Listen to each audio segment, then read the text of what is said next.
Assalamualaikum warahmatullahi wabarakatuh. Kami dari SMAN 2 Singkawang kelas 11D kelompok kulit akan melakukan vlog kunjungan ke beberapa objek bersejarah di Kota Singkawang.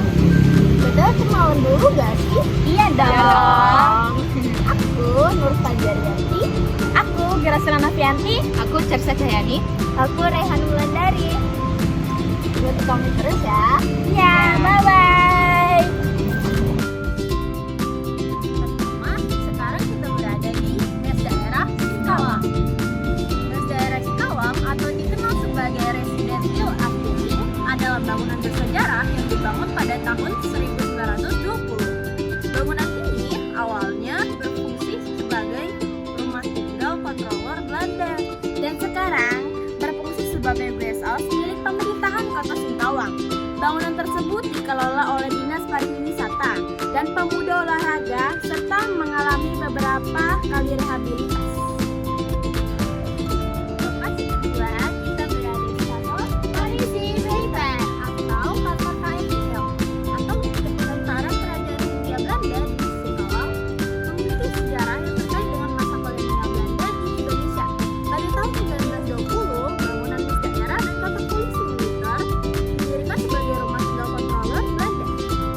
Bangunan ini terletak dalam satu kompleks perkantoran yang dibangun Belanda bersama dengan kantor vektor dan landroat. Saat ini, bangunan ini berfungsi sebagai kantor PM dan masih terawat dengan baik. KNIL sendiri adalah tentara kolonial Belanda yang terdiri dari tahun 1814 hingga 1950. Mereka bertugas menjaga keamanan dan ketertiban wilayah Hindia termasuk Singkawang. Yang ketiga, kita ada di Dinas Lingkungan Hidup Kota Singkawang. Dinas Lingkungan Hidup Kota Singkawang ini didirikan berdasarkan Peraturan Daerah Nomor 3 Tahun 2016 dan mulai beroperasi untuk menangani urusan lingkungan hidup.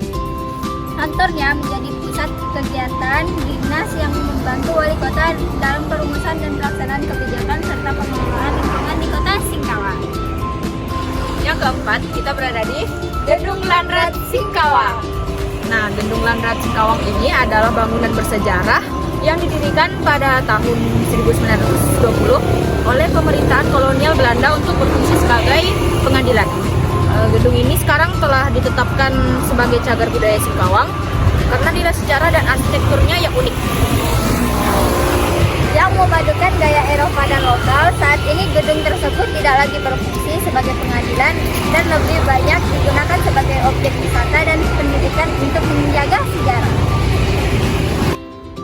Lokasi kelima, kita berada di kawasan Margacia.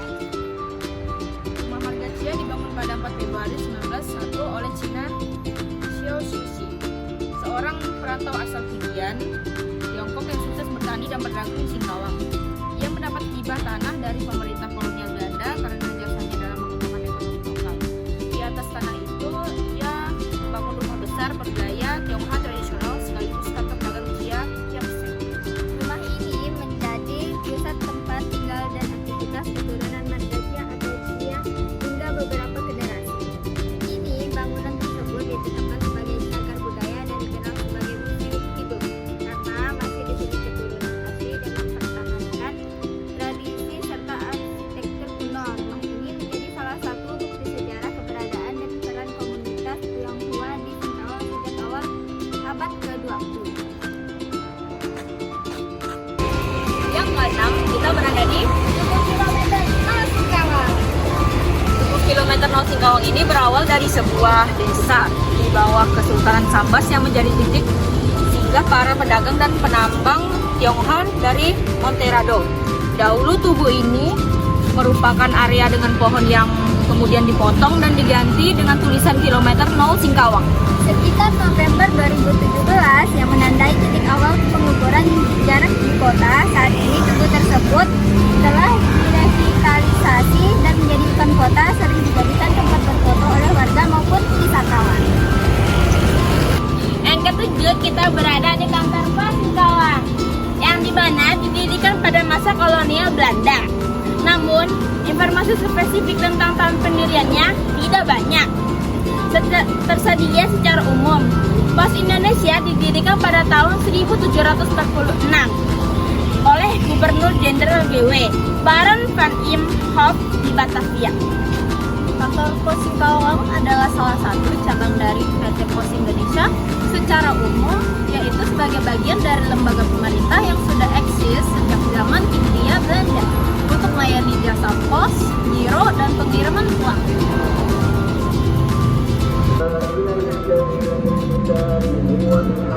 Lokasi tempat kita berada di Sungai Singkawang. Sungai Singkawang didirikan pada tahun 1885 oleh Kapitan Abdul Razak Hadirsa Sahid Marichan, seorang pedagang asal Kalkuta, India bersama putranya. Pembangunan masjid ini awalnya dilakukan secara sederhana di atas milik Kapitan Sahid Marichan. Dan pada awalnya hanya berukuran kecil serta tidak memiliki menara. Masjid ini kemudian mengalami beberapa kali renovasi, termasuk setelah kebakaran yang terjadi pada tahun 1938 dan dibangun kembali oleh ahli warisnya. Lokasi selanjutnya kita berada di Tuguris Singkawang. Tuguris Universitas Raya Singkawang didirikan untuk memperingati proklamasi kemerdekaan Indonesia yang ke-1945 dan perjuangan rakyat di Singkawang. Singkawang Ris berarti Rich Wijar atau panji-panji kemerdekaan. Ini simbol sejarah dan kebanggaan masyarakat Singkawang. Mengingatkan kita akan perjuangan para pahlawan kemerdekaan. Tugu ini juga menjadi tempat refleksi dan doa bagi masyarakat serta menginspirasi generasi muda untuk terus berjaga dan menghargai kemerdekaan yang telah diraih. Lokasi 10 kita berada di Water Torrent PDAM Singkawang. Water Torrent atau menara air di Singkawang didirikan pada masa pemerintahan kolonial Belanda, tepatnya pada tahun 1927. Bangunan ini memiliki nilai sejarah yang penting bagi kota Singkawang. Pada awalnya, water torrent digunakan khusus sebagai mensuplai dan mendistribusikan air bersih. Air untuk menara ini bersumber dari Gunung Poteng yang berada di sebelah timur kota Singkawang. Kondisi saat ini, seiring perkembangan zaman, fungsi utama water torrent sebagai tempat penampungan dan distribusi air sudah tidak lagi digunakan, namun keberadaannya tetap dipertahankan dan kini dianggap sebagai salah satu objek yang diduga cagar budaya serta menjadi landmark atau ikon kota Singkawang.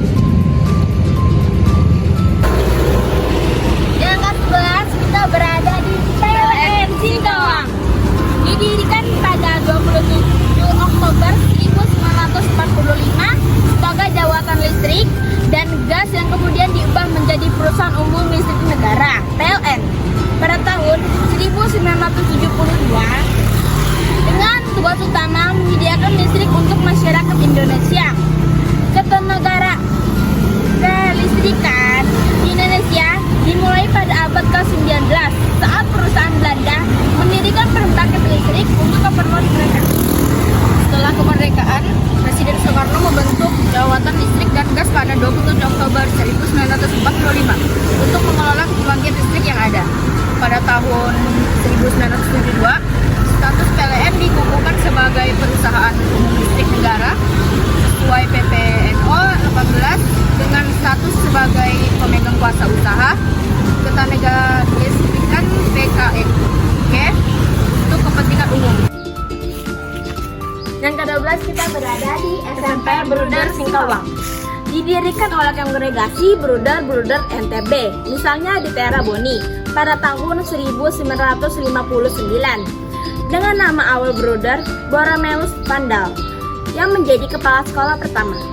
Sejak saat itu, sekolah ini telah dipimpin oleh beberapa kepala sekolah, termasuk beberapa brudar dan guru sipil seperti Bapak Mikhail Sukadi 1966 sampai 1979, BR Bernard Suhar 1979 sampai 1988, dan BR Yohanes Anes 1988 sampai 1998. Lokasi ke-13 kita berada di Gereja Santo Fransiskus Assis Singkawang.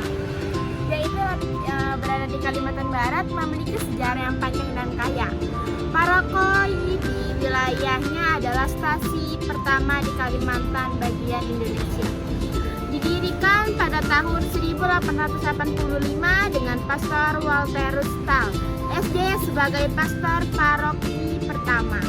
Pada tahun 1905, Ordo Kapusin mengambil alih misi di Kalimantan dan Pastor Pacius Bos diangkat sebagai prefek apostolik. Mereka memulai karya misi dengan membangun gereja, sekolah, asrama, dan rumah sakit. Gereja ini menjadi pusat kegiatan misi Katolik di Kalimantan dengan fokus pada pendidikan dan pelayanan kesehatan. Lokasi yang ke-14 kita berada di Rumah Sakit Alfred Singkawang, yaitu didirikan pada tahun 1897 oleh penduduk Singkawang sebagai rumah sakit Islam. Saat ini rumah sakit ini masih beroperasi pada 44 kamar tidur dan diklasifikasikan sebagai rumah sakit kategori C. Pada tahun 2017, Rumah Sakit Pusta Alverno Singkawang merayakan 100 tahun berdirinya dengan tema mengasihi penderita kusta. Orang miskin dari Allah yang baik, perayaan ini menunjukkan komitmen rumah sakit dalam melayani masyarakat, terutama mereka yang kurang beruntung. Secara singkat, ini dulunya adalah rumah sakit untuk penyakit kusta yang dibangun pada zaman kolonial Belanda atau lembaga misi Kristen. Nama gereja Alfred Noah juga muncul terkait fungsi gereja di area rumah sakit Alfred Histeria.